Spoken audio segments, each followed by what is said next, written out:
अगर आप लोग पीएसयू स्टॉक्स की परफॉर्मेंस को देखेंगे तो शॉर्ट टर्म में पीएसयू स्टॉक्स ने काफी अच्छा परफॉर्म किया है और पीएसयू सेक्टर के जितने भी शेयर हैं सभी के शेयर की डिमांड मार्केट में बढ़ते जा रही है क्योंकि इन कंपनीज के शेयर्स की प्राइस ग्रो करते जा रही है। और अगर आप लोग पीएसयू स्टॉक्स के पास्ट रिकॉर्ड को देखेंगे तो पास्ट में इतनी ज्यादा ग्रोथ नहीं दिखाई देती है जितनी की आपको करंटली शॉर्ट टर्म में दिखाई दे रही है। और पिछले एक साल के टाइम पीरियड में आप लोग पीएसयू सेक्टर की सभी कंपनीज के शेयर्स को देखेंगे तो सभी के सभी कंपनीज ने अपने इन्वेस्टर्स को मल्टीबैगर रिटर्न दिए हैं। तो चलिए आज के इस वीडियो में समझते हैं कि पीएसयू स्टॉक्स के ग्रो करने के पीछे का रीजन क्या है, आखिर इन कंपनीज के शेयर्स में रैली क्यों आ रही है। और अगर आप लोग पीएसयू स्टॉक्स में इन्वेस्टमेंट करने की प्लानिंग कर रहे हैं तो ये वीडियो आपके लिए बहुत ज्यादा इंपॉर्टेंट होने वाले हैं क्योंकि आज के इस वीडियो में हम लोग पीएसयू स्टॉक्स से related each and every factor को एनालाइज करने वाले हैं। तो चलिए इस वीडियो को शुरू करते हैं और सबसे पहले समझते हैं कि पीएसयू स्टॉक्स के ग्रो करने के पीछे का रीजन क्या है। अब पीएसयू स्टॉक्स में रैली आने के पीछे के तीन इंपॉर्टेंट रीजन है। सबसे पहला रीजन है पीई का एक्सपेंशन। जब भी मार्केट में पीई रेशियो एक्सपैंड होता है, जब भी मार्केट में किसी भी कंपनी का पीई रेशियो इंक्रीज होता है तब उस कंपनी के शेयर की प्राइस की ग्रोथ होती है और जब कंपनीज के शेयर्स की प्राइस ग्रो करते हैं तब यहाँ पर इन्वेस्टर्स प्रॉफिट कमाने के चक्कर में इन्वेस्टमेंट करते हैं और एक पर्टिकुलर लेवल तक किसी भी कंपनी के शेयर की प्राइस की ग्रोथ उस कंपनी के पीई रेशियो पर डिपेंड करती है क्योंकि एक पर्टिकुलर लेवल तक अगर किसी भी कंपनी का पीई रेशियो इंक्रीज होता है और उन कंपनीज के शेयर्स के प्रॉफिट भी इंक्रीज होते हैं तभी इन्वेस्टर्स के लिए एक पॉजिटिव साइन होता है और इस साइन को देखकर लोग इन्वेस्टमेंट करना शुरू करते हैं। लेट्स से अगर किसी कंपनी का पीई रेशियो 10 का है और उसी सेम कैटेगरी वाली कंपनी का पीई रेशियो 20 का है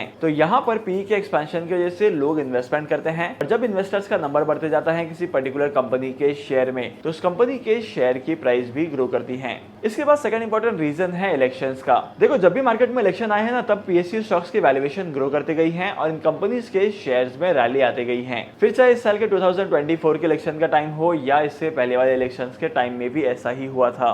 तो जब भी इलेक्शंस आते हैं मेजॉरिटी चांसेस होते हैं कि गवर्नमेंट चेंज होगी और जब गवर्नमेंट चेंज होती है तो इन पब्लिक सेक्टर अंडरटेकिंग को लेकर बहुत सारी पॉलिसीज लाती हैं और इन पॉलिसीज की वजह से इन कंपनीज के बिजनेस पर इम्पैक्ट पड़ता है और इन कंपनीज के प्रॉफिटेबिलिटी पर भी इम्पैक्ट पड़ता है। और इसके अलावा तीसरा और सबसे इंपॉर्टेंट रीजन है फ्री फ्लोट। अगर स्टॉक मार्केट में किसी भी कंपनी के शेयर्स का फ्री फ्लोट मार्केट में बहुत कम है तो उन कंपनीज की माइनॉरिटी तो उन कंपनीज के कम से कम शेयर्स के बाय होने या सेल होने पर बहुत ज्यादा इम्पैक्ट पड़ता है और कंपनीज के शेयर्स की प्राइस वोलाटाइल होती हैं। इस चीज को हम लोग डिटेल में समझते हैं। फ्री फ्लोट का मतलब उन नंबर ऑफ शेयर से है जो मार्केट में फ्रीली ट्रेड हो सकते हैं। लेट्स टेक एन एग्जांपल, किसी एक पर्टिकुलर कंपनी ए का मार्केट कैपिटलाइजेशन है 100 रुपीज का, लेकिन उस कंपनी के सिर्फ और सिर्फ 4 रुपए के शेयर्स मार्केट में अवेलेबल है जो ट्रेड कर सकते हैं। मतलब कि 100 में से 4% का पार्ट ही ट्रेड किया जा सकता है। अब इस फ्री फ्लोट वाले शेयर्स में होते हैं retail investors, mutual fund investors, FIIs और ETC के साथ साथ रिटेल इन्वेस्टर्स का भी सबसे मेजॉरिटी इंपॉर्टेंट रोल होता है। और अगर आप लोग करंटली मार्केट में देखेंगे तो मार्केट में ऐसी बहुत सारी कंपनीज हैं जिनके प्रमोटर्स का स्टेक 90% से ज्यादा है या गवर्नमेंट ऑफ इंडिया की जो होल्डिंग है उन कंपनीज के शेयर्स में 90% से ज्यादा की है। अब शायद आपके दिमाग में ये आ रहा होगा कि सेबी का प्रमोटर होल्डिंग को लेकर एक रूल है कि मार्केट में 25% तक के शेयर्स फ्री फ्लोट होने चाहिए। इसका मतलब यह है कि अगर किसी कंपनी के 1000 शेयर्स लिस्टेड हैं तो ऐसे कंडीशंस में मार्केट में उस कंपनी के शेयर्स ट्रेड करने के लिए 250 शेयर्स अवेलेबल होने चाहिए। लेकिन मार्केट में ऐसी बहुत सारी कंपनीज हैं जहां पर 10% के शेयर्स, 4% के शेयर्स, 3% के शेयर्स और माइनॉरिटी शेयर्स अवेलेबल होते हैं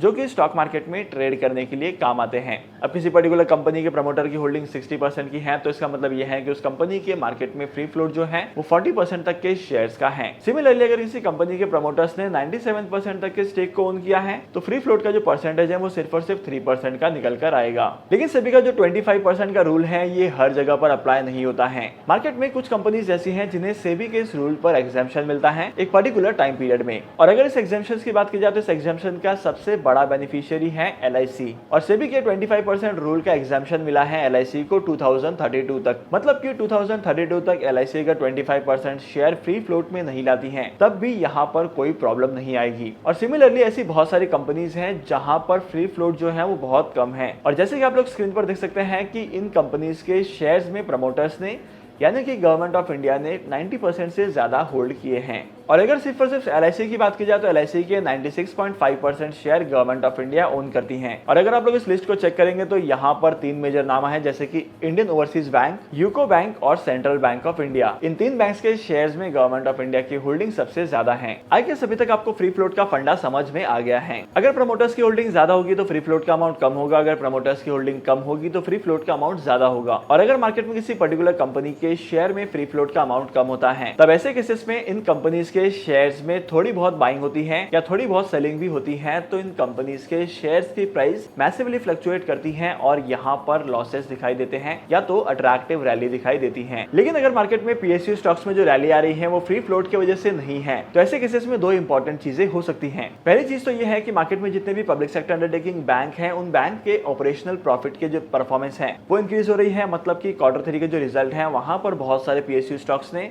अट्रैक्टिव परफॉर्मेंस दिखाई है और मार्केट के कुछ पर्टिकुलर एनालिस्ट हैं जो कहते हैं कि पीएसयू स्टॉक्स में रैली जो है वो इन कंपनीज के फंडामेंटल के इंप्रूव होने की वजह से आई है। इन कंपनीज की वैल्यूएशन ग्रो कर रही है और इन कंपनीज के शेयर्स भी इसी की वजह से ग्रो कर रहे हैं। और इसी के साथ साथ सेकंड इंपॉर्टेंट रीजन है इन्वेस्टर्स का पॉजिटिव सेंटीमेंट। जब किसी भी कंपनी के शेयर्स को लेकर इन्वेस्टर्स का सेंटीमेंट पॉजिटिव होता है तो उस पर्टिकुलर कंपनी के शेयर्स ग्रो करते हैं। लेकिन अगर इसका अपोजिट होता है, किसी पर्टिकुलर कंपनी के शेयर को लेकर इन्वेस्टर्स का सेंटीमेंट नेगेटिव होता है तो उन कंपनीज के शेयर्स में डाउनफॉल एक्सपेक्ट किया जाता है। अभी तक की वीडियो में आपको ये तो पता लग गया है कि पीएसयू स्टॉक्स में रैली क्यों आ रही है, इसके पीछे के रीजंस क्या क्या हैं और सबसे खास बात आपको ये भी समझ में आ गया होगा कि फ्री फ्लोट क्या होता है। लेकिन एट द मोमेंट क्या आपको इन कंपनीज के शेयर्स में इन्वेस्टमेंट करना चाहिए? करेंटली अगर आप लोग पब्लिक सेक्टर अंडरटेकिंग के शेयर्स को देखेंगे तो मार्केट में बहुत सारे ऐसे पब्लिक सेक्टर अंडरटेकिंग शेयर्स हैं जिन्होंने अपने ऑल टाइम हाई की वैल्यूएशन को टच किया है या जहां पर फिनोमिनल ग्रोथ दिखाई दे रही है। और करेंटली मार्केट में से बहुत सारे एनालिस्ट कहते हैं कि ये मार्केट ग्रो करेगा, लेकिन यहाँ पर ग्रोथ कितने टाइम पीरियड तक रहेगी और कितने ज्यादा रिटर्न्स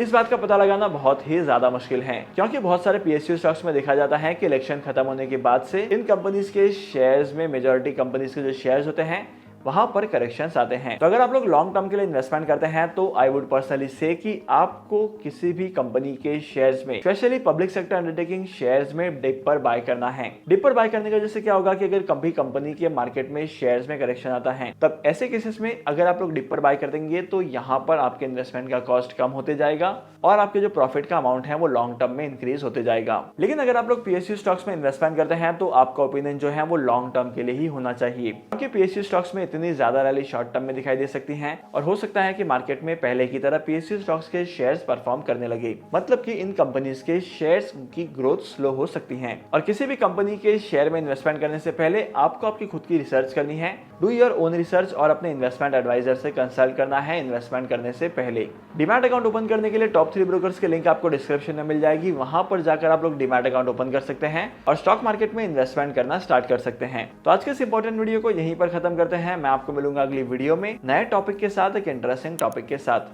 तब तक के लिए signing off, happy investing and good bye.